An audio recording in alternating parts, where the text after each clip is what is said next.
పోయింది నిజమే. ఎందుకు ఉన్నది ఉన్నట్టంటే ఉలికి పడుతుండ్రు?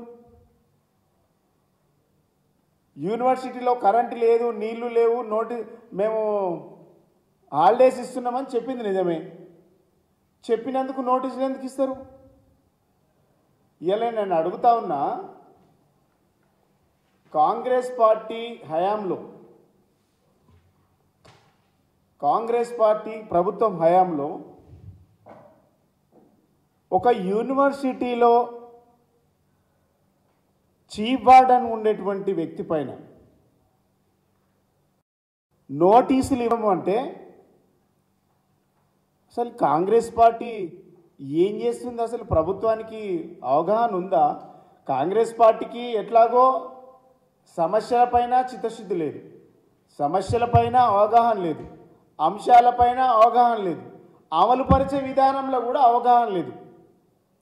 ఎందుకు లేదంటే మీరు అంత ఆగమాగం ఉన్నారు, ఆగమాగమవుతారు. మాట్లాడితే ఉన్నది ఉన్నట్టు మాట్లాడితే ఎగిరెగిరి పడతా ఉన్నారు. వీళ్ళు ఎందుకు ఆగమవుతా ఉన్నారు? ఇలా యూనివర్సిటీలో ఏం జరుగుతుంది? ఇలా కాంగ్రెస్ ప్రభుత్వ హయాంలో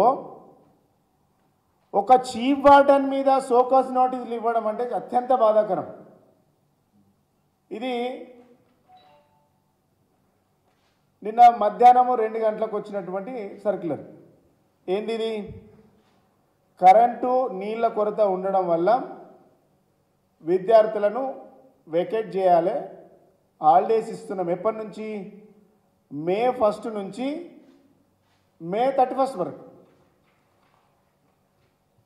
వెంటనే గౌరవ మాజీ ముఖ్యమంత్రి మా నాయకుడు కేసీఆర్ గారు స్పందించిన వెంటనే కరెంటు ఉన్నాయి, నీళ్లు ఉన్నాయి, ఇది అంత అబద్ధమే అని చెప్పేసి ఆ చీఫ్ వార్డెన్కు సోకాస్ నోటీస్ ఇస్తారు. ఆయనను మీరు బదనాం చేస్తారు. నేను అడుగుతా ఉన్నా, ఈ మాట ఇట్లా వదిలేస్తే మా బట్టి విక్రమార్క గారు కరెంటు ఉన్నాయి, నీళ్లు ఉన్నాయి, సరిపడా అని ఈయన ఒక స్టేట్మెంట్ ఇస్తారు. అసలు ఈ మూడిట్లలో ఏది నమ్మాలి? ఇలా గవర్నమెంట్ అడుగుతా ఉన్నా నేను, ఇలా చీఫ్ వార్డెన్కి సోకాస్ నోటీసులు ఇచ్చి చేతులు దులుపుకోమంటే కుదరదు. వీసీ రిజిస్టర్కు తెలియకుండా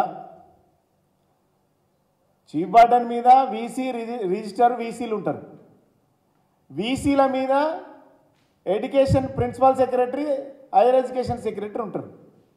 నేను అడుగుతుంది ఏంటంటే, ఒక చిన్న అధికారిని బలి చేసి చేతులు దులుపుకొని రాక్షసానందం పొందుతామంటే ఊరుకునే ప్రసక్తే లేదు.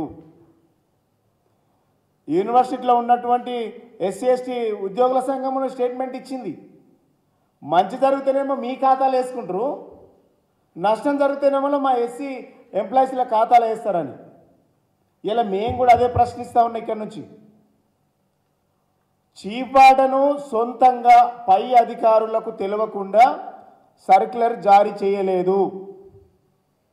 గతంలో ఎప్పుడు కూడా ఈ విధమైన, నేను యూనివర్సిటీ స్టూడెంట్ని కదా, 10-12 సంవత్సరాలు చదువుకొని వచ్చినాయి కదా, యూనివర్సిటీ చీఫ్ వార్డెను వీసీ రిజిస్ట్రార్లకు తెలియకుండా ఇక్కడున్న పుల్ల తీసి అక్కడ పెట్టే ప్రసక్తే లేదు. ఇలా ఆయనకు ఎందుకు సోకాస్ నోటీసులు ఇచ్చిండ్రు మీరు? అంటే ఇలా కాంగ్రెస్ ప్రభుత్వం నిజస్వరూపం బయటపడ్డది. అంటే ఆయన మాదిగ జాతి బిడ్డ కాబట్టి ఇలా మీరు ఆయనకు సోకాస్ నోటీసులు ఇచ్చిండ్రు. మీరు కాంగ్రెస్ ప్రభుత్వంలో మీ క్యాబినెట్లో ఒరిజినల్గా ఒక మాదిగా ఉండడు, ఒక ఎంపీ టికెట్ ఇవ్వరు. ఇలా చివరకు ఆ చిన్న ఉద్యోగం చీఫ్ వార్డెన్ ఉన్నటువంటి, ఆ హోదాలో ఉన్నటువంటి చీఫ్ వార్డెన్లో ఉన్నటువంటి ఎంప్లాయీస్ మీద మీరు సోకాస్ నోటీసులు ఇస్తూ ఉన్నారు. నేను డిమాండ్ చేస్తూ ఉన్నా, సోకాస్ నోటీసులు ఎవరైతే ఇచ్చిండ్రో వాళ్లకు సోకాస్ నోటీసులు ఇవ్వాలని అడుగుతా ఉన్నాను నేను. వీసీకి ఇవ్వండి, రిజిస్టర్కి ఇవ్వండి. వీసీ రిజిస్టర్లకు హాస్టల్ ఖాళీ చేయించమని చెప్పినటువంటి అధికారి ఎవరు ఉన్నారో పై అధికారి, వాళ్ళకి ఇవ్వాలి. ఒకవేళ నోటీసులు ఇవ్వాల్సి వస్తే నిజంగా ఎవరికి ఇవ్వాలి? మీ ముఖ్యమంత్రికి ఇవ్వాలి, మీ డిప్యూటీ సీఎంకి ఇవ్వాలి. ఎన్ని హామీలు చెప్పిండ్రు మీరు? 24 గంటల కరెంట్ ఇస్తామని అబద్ధం చెప్పిండ్రు. ఇస్తుండ్రా మరే? ఇస్తలేరు. 2 లక్షల రుణమాఫీ ఇస్తామని అధికారంలోకి వచ్చిండ్రు. 2 లక్షలు ఇస్తుండ్రా మరే? ఇస్తలేరు. 10,000 రైతు బంధు కాదు 15,000 రైతు బంధు ఇస్తామని చెప్పిండ్రు. ఇస్తుండ్రా మరే? ఇస్తలేరు. మరి వాళ్ళకు షోకాస్ నోటీసులు ఇస్తే మీకు ఏమి ఇవ్వాలి? ప్రజలు మిమ్మల్ని రెస్టిగేట్ చేయాలా, బహిష్కరించాలనా? అంటే ప్రజలు ఆలోచన చేయాలి. మీరు ఎంప్లాయీస్కి ఉన్నది ఉన్నట్టు చెప్తేనేమో వాళ్ళ మీద నోటీసులు ఇస్తూ ఉన్నారు కదా. మరి అబద్ధాలు చెప్పేటువంటి ప్రభుత్వానికి ఏం నోటీసులు ఇవ్వాలి? ఇలా ప్రజలను కప్పీలు చేస్తూ ఉన్నా.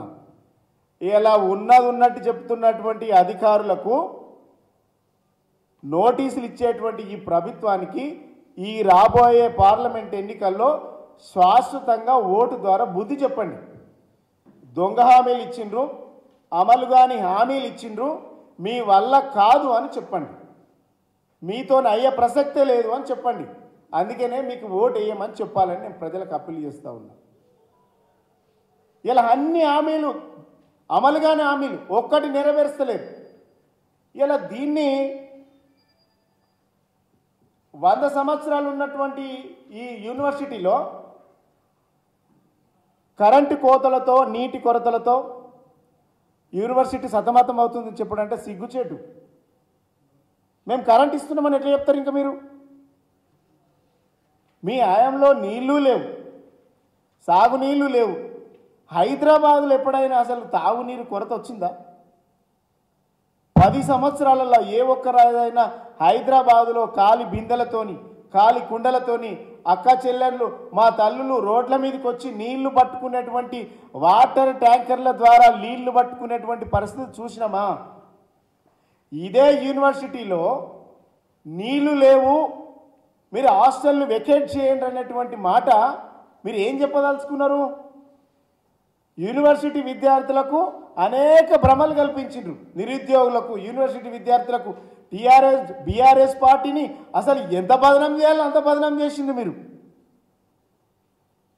కేసీఆర్ ఈ ఉద్యోగం ఇస్తలేడని, కేసీఆర్ నిరుద్యోగ వృత్తి ఇస్తలేడని ఇలా మీరు కూడా చెప్పి వచ్చిండ్రు కదా అధికారంలోకి.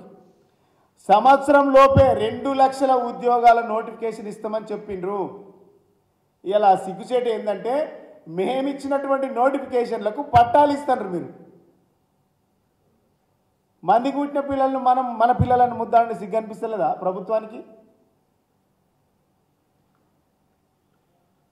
30,000 ఉద్యోగాలు మేము ఇచ్చినామని చెప్పుకుంటుంది కదా ప్రభుత్వం. 30,000 ఉద్యోగాలకు నోటిఫికేషన్లు ఇచ్చి ఎగ్జామ్ కండక్ట్ చేసి ఇంటర్వ్యూలు చేసింది మేము కదా. అసలు మీకెక్కడి నైతిక హక్కు? మాట్లాడే నైతిక హక్కు ఉందా? మీ ఖాతాలు వేసుకునే నైతిక హక్కు ఉందా మీకు? అసలు 2 లక్షల ఉద్యోగాలు ఇస్తామని చెప్పిండ్రు. గమ్మత్ ఏంటంటే జూన్లోనే క్యాలెండర్ ఇస్తామని చెప్పిండ్రు, జాబ్ క్యాలెండర్. ఇది మే, ఇలా ఒకటే రోజు కదా మే, నెక్స్ట్ జూనే కదా. నీ జాబ్ క్యాలెండర్ ఏది? అసలు మీ జాబ్ క్యాలెండర్ ఏది? మీకు ప్రభుత్వంలో పనిచేసేటువంటి క్యాలెండర్ లేదు, మీకు ప్రజలకు ఇచ్చినటువంటి హామీలు అమలు చేయడంలో క్యాలెండర్ లేదు, నిరుద్యోగులకు విద్యార్థులకు ఇచ్చినటువంటి జాబ్ క్యాలెండర్ కూడా లేదు. అంటే ప్రజలకు ఇచ్చిన క్యాలెండరే లేదు కాబట్టి మీకు నిరుద్యోగుల జాబ్ క్యాలెండర్ ఇచ్చే అవకాశమే లేదు ఇక్కడ. ఇవన్నీ బోగస్. ప్రభుత్వం చెప్తున్నది ప్రతిదీ బోగసే. అసలు ఎన్ని క్లారిఫికేషన్లు ఇచ్చుకుంటారు చెప్పండి? మాకు చేత కాదు, మాకు అయితే లేదని చెప్పండి. ఎవడన్నా మంచిని పెట్టుకోండి సలహాదారుని. నేను సూచన ఇస్తున్నా, సలహాలు ఇచ్చేటోని మంచోళ్ళని పెట్టుకోండి. ఇట్లా విద్యార్థుల పొట్టగొట్టి, నిరుద్యోగుల పొట్టగొట్టి, రైతుల పొట్టలు కొట్టి ఏం సాధించాలనుకుంటుండ్రు? ఈ రాష్ట్రాన్ని అధోగతికి తీసుకుపోయేటువంటి ప్రయత్నం చేస్తూ ఉన్నారు.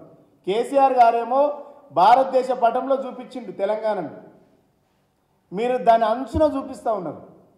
కిందికి దారిద్ర్య రేఖకు దిగువన ఈ రాష్ట్రాన్ని తీసుకుపోయేటువంటి ప్రక్రియ చేస్తూ ఉన్నారు. గమ్మత్ ఏంటంటే యూనివర్సిటీలో 4th సెమిస్టర్ ఉంది, పీజీ 4th సెమిస్టర్ ఉంది. 4th సెమిస్టర్ ఎగ్జామ్ అయ్యేంత వరకు హాలిడేస్ ఎట్లా ఇస్తారు? అసలు ఎంత దుర్మార్గమైనటువంటి చర్య అంటే, మేము హాలిడేస్ ఇస్తాం, మీరు ఊర్లకు పోండి, ఉపాధి హామీ పని చేసుకొని బతుకుర్రు అనుకుంటుండ్రా?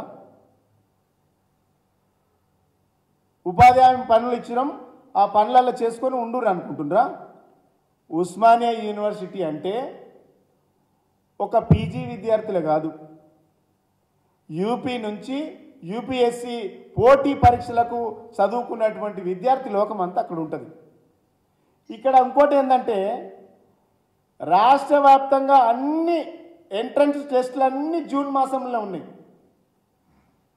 ఒకటి 4th సెమిస్టర్ ఎగ్జామ్స్ జూన్ మాసమే, ఐసెట్ జూన్ మాసమే, లాసెట్ జూన్ నెలలనే, ఎడ్సెట్ జూన్ నెలలనే. ఇంకేం కావాలి? ఇవన్నీ ఒకటే నెలలు ఉన్నాయి. ఇవన్నీ పక్కన పెట్టి మీరు విద్యార్థులందరినీ తీసుకుపోయి ఖాళీ చేయండి ఏమన్నట్టు? అంటే గమ్మతి, మీరు వాళ్ళు వేసిస్తారు. ఇక్కడ ఎన్నో విద్యార్థులు అంత ఇవాళ యూనివర్సిటీలో చదివేటోళ్ళు ఎవరండి? ఎస్సీలు, ఎస్టీలు, బీసీలు. వీళ్ళు అక్కడ కూడా చదవనియరా? పోనీ ఊర్లలో పోయి చదువుకోవాలనుకో, ఊర్లలో ఏముంది? మీరు కడుపు నిండా కరెంట్ ఇస్తుండ్రా, కడుపు నిండా రైతుకు నీళ్ళు ఇస్తుండ్రా? అక్కడేం చేయాలి? రోడ్లు పట్టుకొని తిరగాలి విద్యార్థులు, నిరుద్యోగులంతా. మీ ప్రణాళిక ఏంది? అసెంబ్లీ ఎన్నికల్లో నిరుద్యోగులకు హామీలు ఇచ్చినాం, యూనివర్సిటీ విద్యార్థులు ఇక్కడే ఉండి మమ్మల్ని నిలదీస్తారేమో, వీళ్ళ నీటికెళ్ళి ఎల్లగొట్టాలనేటువంటి కుట్ర జరిగింది. అందుకనే కేసీఆర్ గారు గమనించి వెంబడే స్పందించి ఇలా నిర్ణయం వెనక్కి తీసుకునేలా చేసిండు. ఇలా దుర్మార్గమైనటువంటి చర్య మీరు చేసేటువంటి. అంటే మీరు అవగాహన లేకుండా, ఆలోచన లేకుండా, జ్ఞానం లేకుండా అసలు జీవోలు ఇవ్వడం, నోటీసులు ఇవ్వడం. ఇలా మేము అడుగుతా ఉన్నాం, ఎవరైతే ఒక ఎస్సీ అధికారి పైన మీరు షోకాజ్ నోటీసులు ఇచ్చిండ్రో, మీ నిర్వాకానికి, మీ అసమర్థతకు, మీ అలసత్వానికి, ఈ ప్రభుత్వ చాతగానితనానికి ఒక ఎస్సీ అధికారి పైన షోకాజ్ నోటీసులు ఇస్తే ఎవరు కూడా ఊకోరు. డెఫినెట్గా వాళ్ళ పక్షాన్ని నుండి కొట్లాడతాం. వెంటనే వెనక్కి తీసుకోవాలి. ఎవరైతే పై అధికారు ఉన్నారో వాళ్ళకు నోటీసులు ఇవ్వండి. వాళ్ళ పక్షాన మేము ఉంటాం, కొట్లాడతాం. డెఫినెట్గా అది వెనక్కి తీసుకునేదాకా కూడా మేము పోరాటం చేస్తామని కూడా సందర్భంగా గుర్తు చేస్తూ ఉన్నాం. ఎందుకనంటే మీ చాతగానితనానికి ఒక చిరు ఉద్యోగితో ఎందుకు ఆడుకోవాలి? వాళ్ళ జీవితాలతో ఎందుకు ఆడుకోవాలి? ఇలా డిమాండ్ చేస్తూ ఉన్నాం, వెంటనే వెనక్కి తీసుకోవాలి. పై అధికారి ఎవరైతే ఉన్నారో వాళ్ళకు నోటీసులు ఇవ్వండి, వాళ్ళే సస్పెండ్ చేయండి. బీసీ రిజిస్ట్రారు పై అధికారుల ప్రమేయం లేకుండా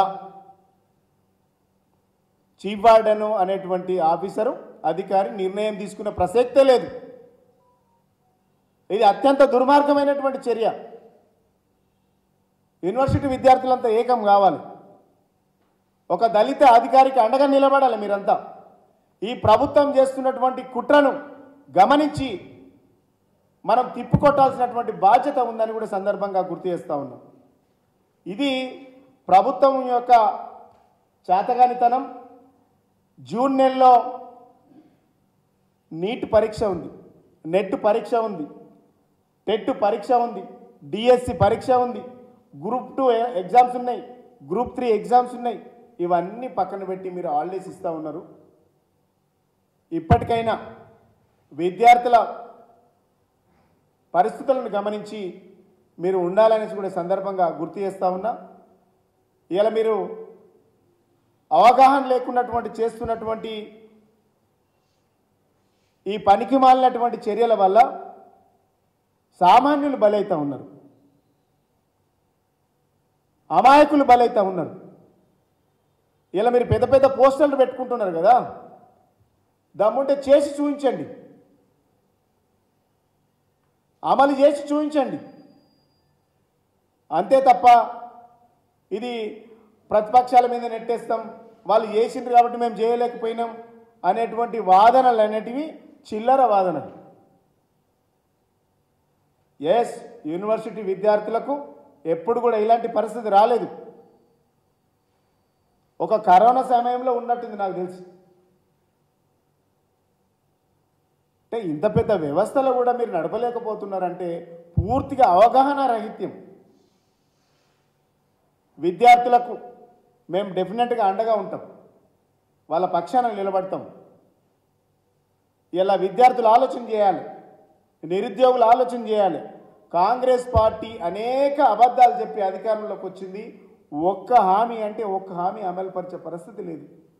ఇలా మమ్మల్ని నిరుద్యోగ బుద్ధి ఇస్తలేరు అని చెప్పింది కదా, మీరెందుకు ఇస్తలేరు? మీకెందుకు చేతనైతలేదు? బట్టి విక్రమార్క గారు సమాధానం చెప్పాలి. అసలు నిరుద్యోగ భృతి మేనిఫెస్టోలో పెట్టిన సంగతే బట్టి విక్రమార్కకి తెలియదు. ఎందుకంటే అసెంబ్లీలో మా ఎమ్మెల్యే గారు క్వశ్చన్ అడిగింది, మేము నిరుద్యోగ భృతి గురించి ఎప్పుడు మాట్లాడలేదు అధ్యక్ష అన్నాడు. మళ్ళీ తీసి చూపిస్తే అంటే అన్నం కావచ్చు అన్నాడు. అంటే మీరు రైతు బంధు ఇవ్వమనంటే చెప్తాను కొడతా అంటారు.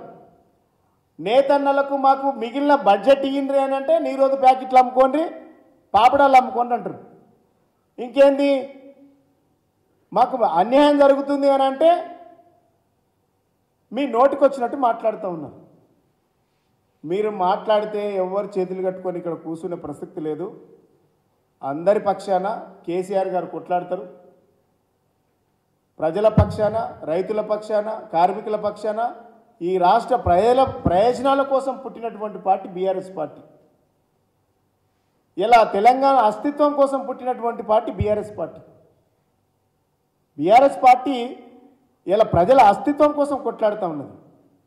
ఇలా మీకు పట్టింపు లేదు కదా. అధికారంలోకి వచ్చి 4 నెలలు అయింది. ఒక అంశం పైన క్లారిటీ లేదు, ఒక అంశం పైన రివ్యూ లేదు, సమీక్ష లేదు. ఇంత పెద్ద ఎండాకాలం అసలు ఇవన్నీ ఏం జరుగుతున్నాయని ఒక సమీక్షనే లేదు. మీ పోరాటం ఆరాటం అంతా వేటిపైన ఉంది? అవినీతి పైన ఉంది, కమిషన్ల పైన ఉంది, టెండర్ల పైన ఉంది. ఎక్కడ డబ్బులు వస్తాయన్న దృష్టి ఉంది మీ దగ్గర.